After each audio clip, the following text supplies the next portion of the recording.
All right, welcome to today's live stream. Today I have with me Cary Tapscott, who is our Director of Client Success at Avero, oversees several large-scale ERP implementations, and we're talking about how to choose an ERP vendor or system without getting Mhm. locked in. Cary's right here across from me, so if I'm Hey, everybody. looking away from the camera, I'm looking at Cary. Um, but welcome to the live stream. Chat box is open. Let us know where you're calling from, and as always, ask questions. This is going to be an exciting, interactive session because Cary runs, again, lots of large projects for cities, counties, airports, and you know, there's been some learnings throughout the process as we There implement a lot have, of yeah. projects. So, what's on your mind, Cary, about this? It's a great topic, and I think as we take on bigger and more complex projects, we're seeing a lot of vendors try and force the client into their process. And while it is a proven process and these vendors have good track records, it might not help these organizations achieve the goals they're trying to do with these business transformation processes. And we want to make sure that vendors aren't shortcutting any of the strategic goals these organizations have in place and the reasons why they're upgrading or trying to replace their existing ERP stack. A lot of these people are trying to make their teams and their organizations more efficient. And we want to make sure that vendors are not locking them into a process that may have come over from the private sector. It might not be fine-tuned for a public organization or their specific modules needs. There's HCMs, there's core financials, there's procurement, asset management, you name it. And we want to make sure the process for those individual modules are fine-tuned and crafted specifically for that organization, not just basically a find and replace from another project that vendor's done. Well, and that's been the problem, right? Cookie cutter approaches. It is, yeah. Where vendors are coming in with this worked and this county should work for you because it's what counties like you do, right? Without taking into account the fact that it's a unique county. It is a unique organization, unique airport, and no two airports or no two counties are exactly the same. 100%, and you nailed it with the cookie cutter approach. And it's not just, yes, there are special districts, there's state requirements, there are things that are specific to the organization they're running, whether it be an airport or a county or a city, but there's also the way they've done their business and the way their organization has been run for the past, we'll say 20 years, which is the average age we're seeing of our system we're replacing. And they've got to look at the way they do business. These are, while they're public entities, everyone's called a business line. Yeah. And these unique business lines have unique aspects to them. And the cookie cutter approach, while it worked great in the 90s and early 2000s, it's funny, cookie cutter and customization can go hand in hand. We're moving away from the customization because those configurations have gotten very expensive, even with systems migrating to the cloud, but you still need to customize and configure certain aspects of these new systems to that organization, how they do business.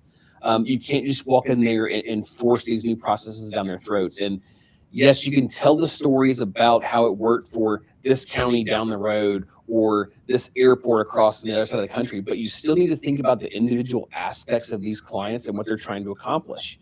I think about some of the, you mentioned it, but I'm privileged enough to run some very large projects for Avero. And one in particular, there's some very unique things about them. And that's the third time I've used that word in the past 2 minutes, but it's because the cookie cutter approach doesn't work.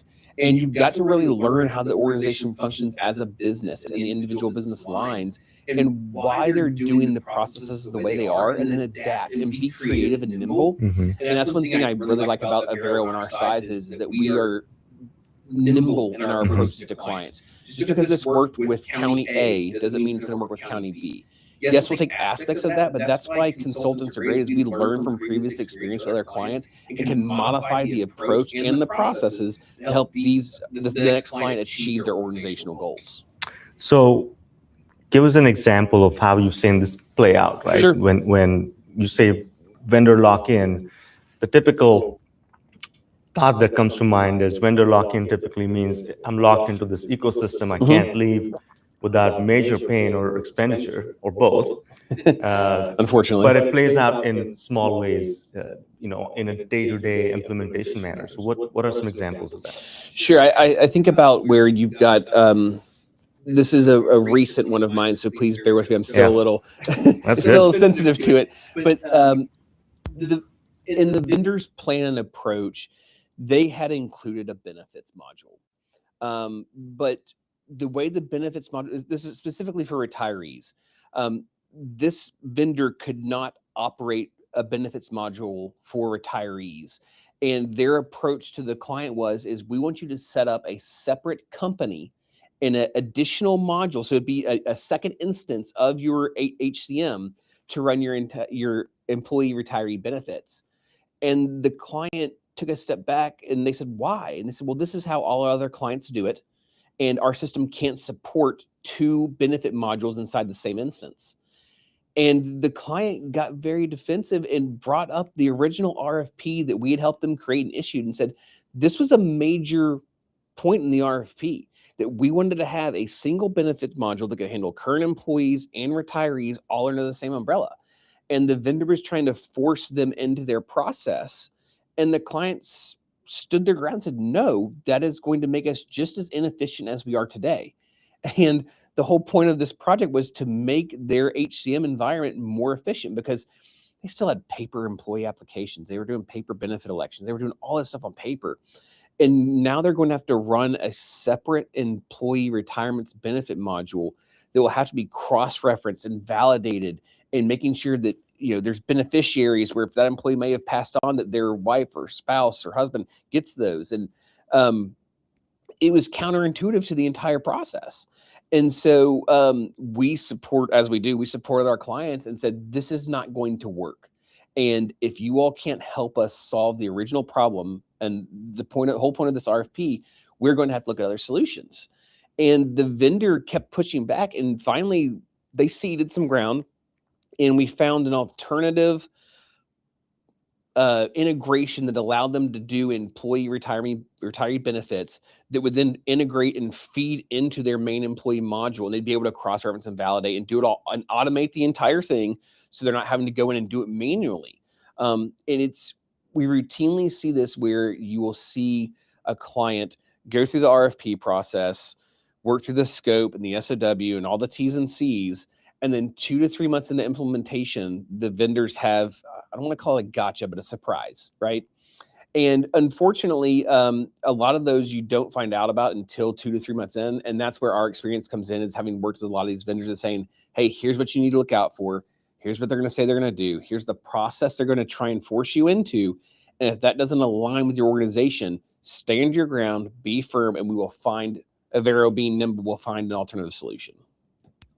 So where do you think the mismatch was? Because you said the RFP was pretty clear. It was very crystal clear, to quote Tom Cruise in A Few Good Men. But when implementation began, all of a sudden, this vendor couldn't do it. So I know you found another alternative, but what was that discussion like in detail? Because this is now it's an RFP you responded to, it's in the contract, and now you're saying you can't do it. Right. So the solution there is that the prime vendor actually backed out the cost of their entire benefits module in the contract amount. So the client wasn't out any money, but they're still out time and resources and planning on that 2 to 3 month gap. So really the solutions I think this is where reference calls can really be beneficial to clients. And we run them in conjunction with the clients and their procurement team, and usually the steering committee or the project sponsors. But on the reference calls, really talking to those current clients of those vendors about the gotchas, the surprises, the things they didn't expect that either slowed down their project and cost them time and resources, which we all know equals money, or cause them to push things like their go live date or the original scope on the contract. So reference calls can be critical to this. I think we tend to make them, we see a lot of times that vendors and clients are a bit too high level on them. Get down in the mud and in the weeds with these people and ask them what surprises there were, what they didn't expect. any change orders that happen in the first months. We're all used to change orders a year or so into a project when you realize you're not on time, you're not, your budget's going a little long. What change orders did you experience in the first 60 days of a project when no one expects them, right? Those are the ones that, reference calls can be huge there. Also on the requirements, tell them that you want clients that are not brand new in the modules, right? That we don't want anything that's been implemented. They're still in 3 or 4 months into implementation. We want people who've been implemented and are, 12 months, 16 months post go live, to really get a good idea of what they experienced during that process. So I did a long video on reference checks Mm-hmm. a couple of weeks ago, and how not to do them is just asking, "Are you satisfied?" Right. Right? Because think about reference checks. These are the same references that go in almost every RFP, Almost everyone. every proposal. So the people you're talking to are sort of sensitized to the questions. They're going to want to get through it. Mm-hmm. And satisfaction in software implementations is a very relative fuzzy term. So the video I did talked about 4 or 5 specific questions to ask on that, and this could be one of those, right? Yeah. Like, how would you frame a bulletproof reference question that covers this particular item? Put me on the spot. I think a way I would frame it would be is what unexpected change orders or scope changes happened in the first 90 days of your project once you had been meeting with the implementation team well before UAT, any sort of configuration, that when you all got into the real meat and potatoes of this project, that you realized there was a gap in what they presented versus what is on paper and what they actually can do. Vendors are great, but they all say they can deliver the world. And we want to make sure of that. So I think the reference, if the question I would ask is where did they, I don't want to say overpromise and underdeliver, but what significant gap was exposed once you started having the regular meetings with the implementers, or the SIs or the vendor, in lack of coverage that your organization needs. So, I'll wordsmith that a little more because I've got some reference calls coming up later this month for a client, and this is making me second guess myself on our questions there and really get down there. But I think that'd be it. Something along those lines. Tweak it however people need to better suit their RFP. But it definitely in the first 90 days, what gaps or deficiencies did you discover? Yeah, and I put the link to that video I'm referring to in the chat box. And I think one of the key questions that stands out to me is, if you were to do this all over again, what would you do differently, right? You get people thinking about what reference they're giving, how they're actually helping the person asking the reference question, and not just saying yes or no to these pretty broad questions. And this is another great example. You've got me thinking, what would you do differently? We just kicked off a project with another client, with a new client, who was 28 months into the implementation of their new HRIS, and they pulled the plug on it. And now we're being brought on board to help them find another vendor who better aligns with their organization. And when we first met with them, we did we had a meeting where we did basically an autopsy of what went wrong. And they admitted that a lot of what went wrong is they followed the vendor process too much. The vendor told them the implementation would not require a significant amount of time from internal county resources. Mm-hmm. And 4 months into implementation, they realized that it did require that time and they hadn't planned accordingly. So they were trying to have people do 2 jobs at the same time, do their day job and work on implementation. And then 8 months into that, they realized that people couldn't do it. They were getting burnout, and they were trying to then dedicate resources entirely to the project and backfill their roles, and doing that in real time, while also running 2 systems in parallel for 18 months. Well, that brings up a really good point, right? All of this needs to be defined up front. It does. Like, how much work have we done with a couple of our clients right now? Year and a half of just getting ready. Yes. While the RFP is being developed and the requirements, all of that technical stuff is going on. The people aspect, the organization, the governance. How are you going to run this? Because you have 1,000 employee airport that has 3 airports and 4 ports, or you have a transit agency that has multimodal operations. Yep. The buses need to run on time. The planes need to take off. Your ERP project also needs to go at the same time. So how are you going to sync this? So that example you gave makes me cringe, because what product implementation for a large county doesn't involve people? Right. It's it's an assessment of your organization on the front end and taking the time to say, if we're going to do this right, this is what we need to dedicate for this project. You can do it right once, or you can do it twice. And there's all these horror stories out there of implementations gone wrong and failed ERPs. And I'm willing to bet that 75% of those are due to I don't want to say lack of planning, but really looking at the human capital piece of the equation. Yes, this is technology, but people are behind all of this technology. And if you don't have the dedicated resources on the front end, regardless of what the vendor tells you and how much they will say, oh, this is all on us, we can handle 100% of it, they can't. There still is a significant effort required by the organization deploying this technology internally. And you have to plan for that on the front end. And you're spot on. There's a project we've been working on now for 15, 18 months. We're still planning. We're actually in the demo phase right now of these vendors. We haven't even started the implementation yet. And it's because we are setting this project up to be successful. And the planning on the front end, regardless of what the vendors tell you, and following their process, you have to have the dedicated resources internally to ensure success. So this came up in a meeting a couple of days ago.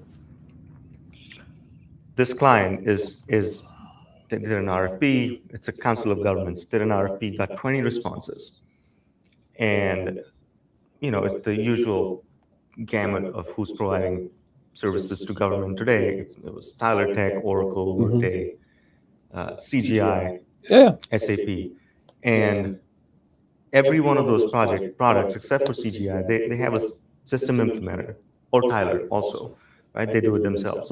But the SI also does those things. That's right. In their proposals, they have governance, they have change management, they have all of the stuff that goes around the actual configuration of the system. And you're saying do it 18 months in advance. How's the client, one, supposed to have that kind of patience? And two, if the SI is going to do it when they come on board, why are you wasting our time 18 months in advance?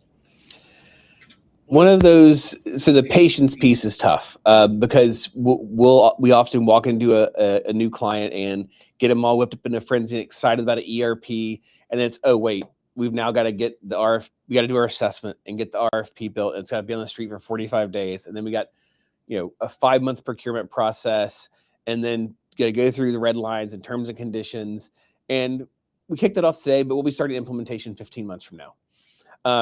Part of that is change management and how you communicate that and work with the organization on rolling out the right information to the right people at the right time. On the other side, with the vendors and the SIs, I'll be a bit more critical than I usually am of them because we have good relationships with all of them. They are incentivized to get through this thing as quickly as possible, to check those boxes and meet the milestones and get in and get out. And again, back to the original point of this conversation, the vendor process, you have to make sure that they're not just rushing through everything because that's their goal. They want to get through this implementation and get on to the next one without having to hire additional people and increase their overhead and cost. And so they're going to want to rush through a lot of things. And I just had this happen on a call last week where a vendor was saying, oh, we completed that milestone and submitted it to your accounts receivable team. And I chimed in, my project sponsor was on the call, and I said, where's the deliverable associated with that milestone? And they're like, oh, it's meeting notes. And I said, that's not a deliverable. Meeting notes are not a deliverable. I think about the way the project is set up, and to keep them from rushing through it or saying they're going to handle it later is really diving into the scope and the statement of work and the payment terms on the front end of the contract. So they're not just trying to rush through and check those boxes and move on to the next one. Yeah, and we've talked about this for years, right? Yeah. It keeps happening. It does. There's uh, there's room there because there's another video on our channel about project roles. Mhm.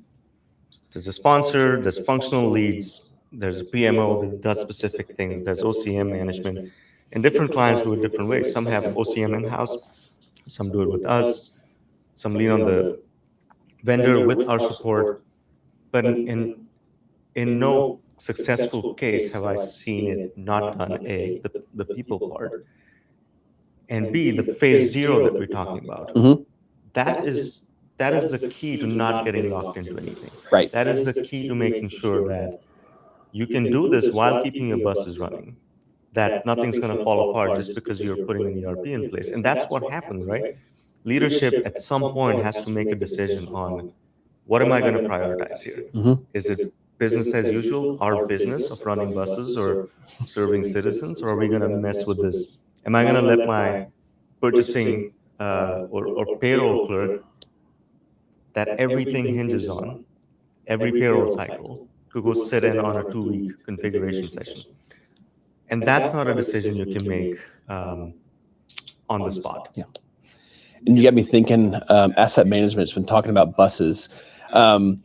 Another way you can kind of buck the trend on getting locked into the vendor process is on the contracting side. Instead of the traditional milestone Mhm. agreements, we're seeing more and more clients adapt a KPI-based metric for implementation. And vendors will push back on it, but there's strong, really strong opinions on the client side of saying, we won't agree to this milestone until 99.9% of AR is running correctly through this. Or we see a reduction in our, this one's more optimization side, but our accounts, our procure to pay process is fully implemented and we've run X number through it and it's done it in the number of days you said you could do it in your RFP response or in our contract. If they say they can reduce your procure to pay by X amount, let's hold them to that. That's part of the, they're trying to lock you into their process. We want to lock you into outcomes, not the process. Hard thing to grasp unless you've gone through it, right? And the point of the phase zero is to make sure you're ready. Yep. All right, let's take a couple of questions from the audience here. We talk a little more about vendor accountability. What leverage do organizations have when it comes to contract negotiations? I think for larger ERP implementations, you're often going to see anywhere from 3 to 5 people or firms contracted. I think a key thing in leveraging that is having a single throat to choke, right? And I'm not going to try and go down the indemnity path and who's responsible for what, but there needs to be who's going to be the party held responsible. Usually these days we're seeing it's the SI. Yes, the firms will have their own responsibility for technology, but it's the process and the day-to-day operations of that project. That's who I'm going to hold accountable. That's who answers to Avera. That's who answers to the PMO for the organizations we're implementing these things for. It needs to funnel through a single phase. And then also on the contract negotiation side, having a single one that it all funnels up to makes it easier. That's hard to negotiate, but it can be done. We routinely see it done with, especially with SIs. They're the ones more willing to accept that risk. And when you see, I'm giving away a little bit of the secret here, Evie. When you see someone willing to accept the risk, that also gives you more leverage in negotiation. If they're willing to assume that, it helps out a lot. Okay. Next question, Cary, for you. What implementation mindset enables organizations to adopt future state processes while preserving long-term flexibility and vendor independence? Oh man, this is What mindset? a little recent. Because it is a mindset. It is a mindset. You can have all of the processes and methodologies, but if you're not going at it, let me start like a partnership mindset is critical. It is. No vendor, no consultant is going to do this for you by themselves because we don't know the organization. You know it best. We try our best, right? But we need a partnership because things will be bumpy, things will go off the rails, no matter how much you plan. but the mindset of partnership is absolutely essential from phase zero to go live. Mhm. I often get in trouble when we're doing future state because I tell the clients to dream big. And I'll caveat that by saying I'm not saying we can accomplish all of this, but our goal is to try and accomplish most of it. I think the mindset is if you were to take all the knowledge you have of your organization today and rebuild that factory or that assembly line from scratch, what would it look like? And what redundancy and manual processes would you try and remove out? I think about a client close to ours where we're headquartered here. Their permit approval process had a lot of redundancy and manual things in it. And I want to say, don't quote me on this, but there were something like 45 steps needed to go through the approval process. And through some optimization work we did, we got it down to 12.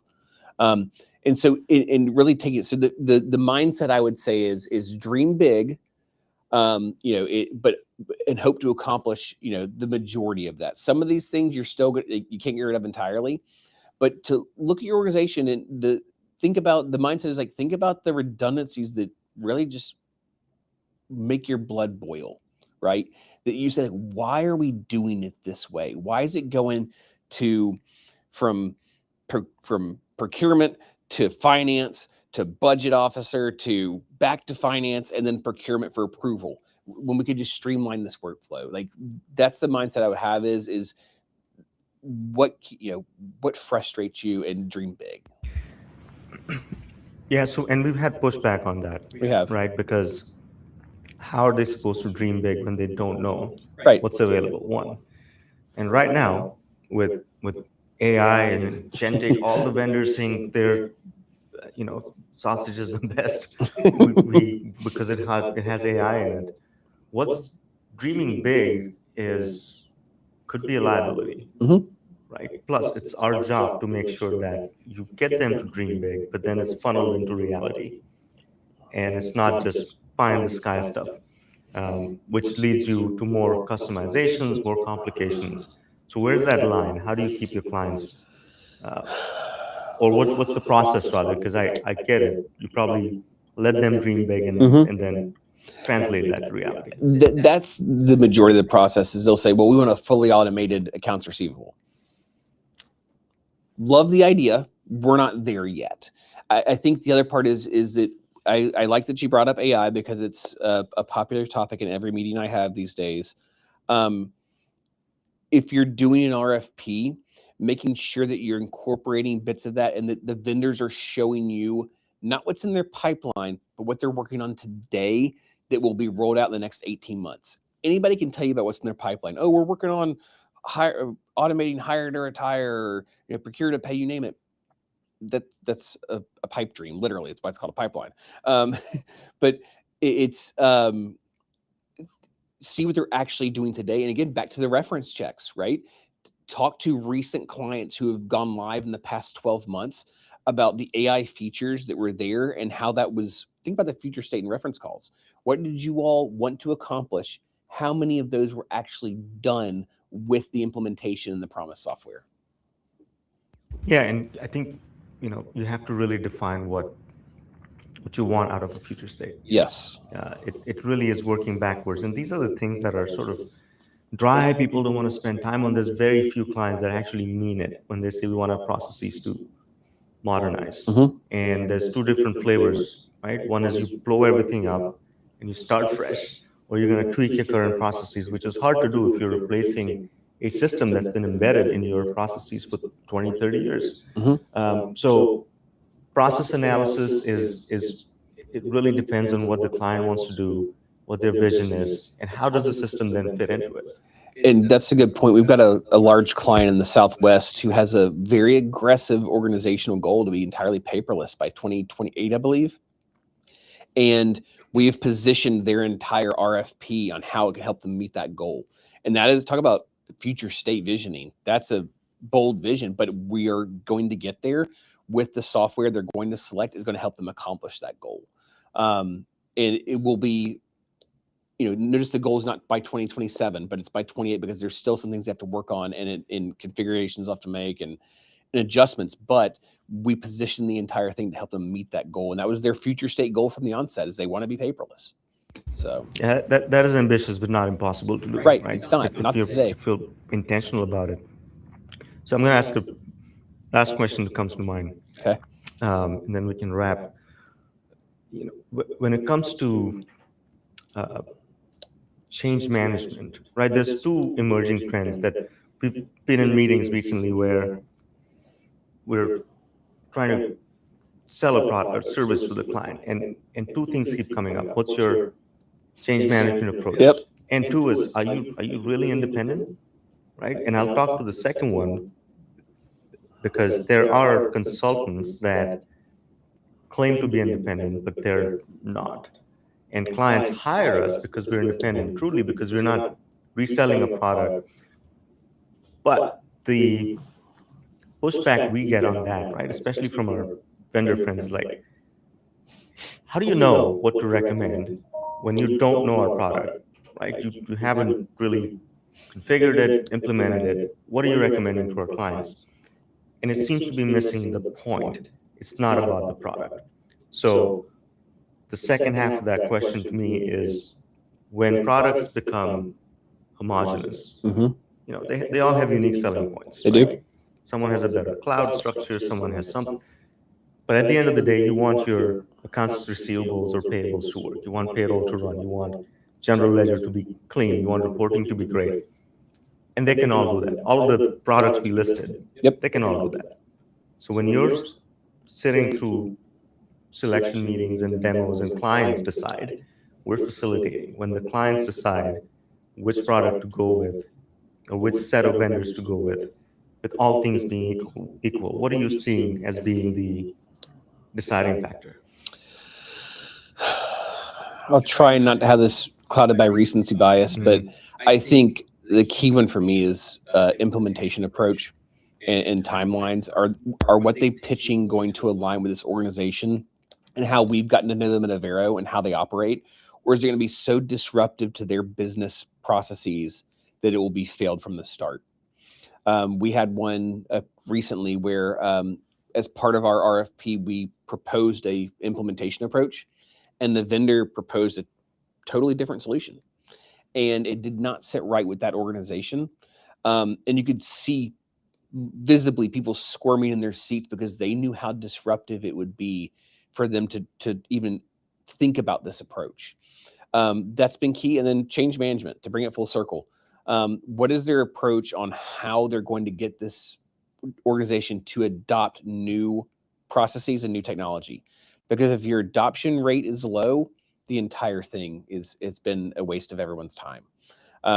Change management has been from 25 and going into 26 one of the most popular topics. And you're looking at public, institutions that have been using a technology and a process for, on average, we're seeing anywhere from 15 to 20 years, that are going to be upending the entire way they do things as a business, and making sure you have a solid change management plan that, talk about homogenous, with the implementation approach is so key to this. Even simple things like time entry. There's still a lot of organizations who have manual time entry where you're going in with a punch card. How are you going to replace that? How are you going to get high adoption? You've now got police officers, paramedics, firefighters, people working in a marine terminal who are used to taking their punch card and putting it in a machine. You have to strategically place the kiosk, get them trained, time it right so you don't train them 8 months before implementation or go live so they've forgotten how to do it, and then support them when there's issues. That's all part of a change management approach, and rolling that out in a timely manner to where things are done at the right time, not too soon, not too late, but right in line with the implementation and go live. So here's a problem that we face also, right? Mhm. You respond to RFP, get shortlisted, get on a Zoom call, half the people are not paying attention, cameras turned off. That's why we prefer going on site for these It meetings. is. But it happens too with software demos. How do you, and I'm not talking about the methodology or how they'll eventually do it, but it comes down to people will have scoring sheets and they'll rank features and all of that. Is it the people presenting? Is it is that a good indication of how this implementation is going to go? What makes one stand out over the other if all features are alike I've been in demos. in that meeting? I've been in demos a lot the past 3 Yeah, months. that's what I'm asking you. One is that the organization who's doing this makes the environment as comfortable as possible, right? Snacks, energy drinks, coffee, not too hot or too cold, plenty of sunlight, breaks throughout the day. That's what an organization can do to help support their people. Mhm. On the vendor side, the person presenting is a large part of it. These are not necessarily, for some people, I find them interesting because I'm an ERP geek. But for some of these things, if you've got, you look at a fully or well-developed evaluation team, you're gonna have people from HR, finance, procurement, the controller's office, IT, you name it. And there's gonna be a lot of areas that they don't find interesting. How can you make it interesting and get them engaged and make sure to highlight things that will pique their interest so that if they are on teams or they're working on their scoring sheet, they'll be like, wait, what was that? What did you say? Because that's important to me. Mhm. We've seen that a lot, especially with the in the procurement finance budget world where there's some similarities there, where they have their dependencies, I guess is the best way to say it. Making sure there's something in there baked in that responds to them. Also just customizing the demo to where it's specific to that client.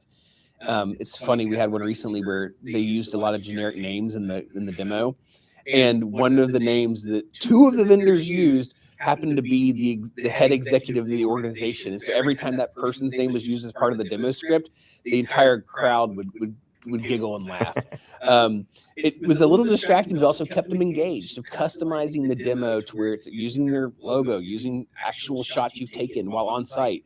We had a vendor go through it and do there's a client we have who has a feature of their building that is very it's popular. It's got its own Instagram page. And they made sure to get pictures of everybody on their demo team with that particular feature inside this organization. Really tweaking it to let them know that you're in it with them and aligned with them and understand, at least from as much as you can, that organization, what they value and things that are important to them. Cary, this has been enlightening. We'll have to do part 2 at some point. Yes. But thanks for joining me. Thank you. And thank all of you all. I'm going to pop up some QR codes. There's an ERP transformation survival kit that you're seeing on your screen. Snap the QR code. It's got some great information and tips and tools of the trade to do this process right. Because when you select a product, you're not just selecting a software. You're selecting an implementer. You're choosing a path forward that will transform your organization. So not to be taken lightly. And this report or toolkit will give you a lot of the answers you're looking for. But if you need more, you know where to find us. We're live every Wednesday, and there's lots of great free content on our website, on our YouTube channel. Please go check it out. But we'll see you next time.